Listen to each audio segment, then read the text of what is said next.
You ask Tiger to solve. This deals with linear equations with one unknown.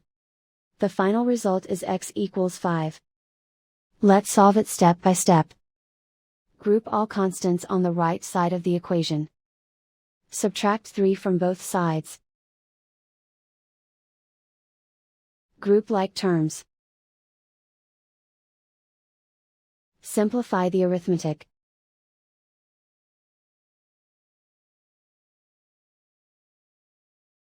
Isolate the x. Multiply both sides by inverse fraction 5 over -6.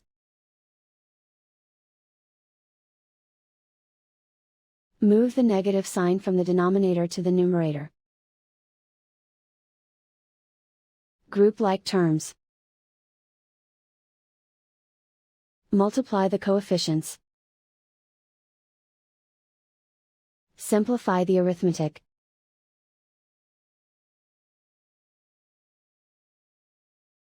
Move the negative sign from the denominator to the numerator. Multiply the fractions. Simplify the arithmetic. And so the final result is x equals 5.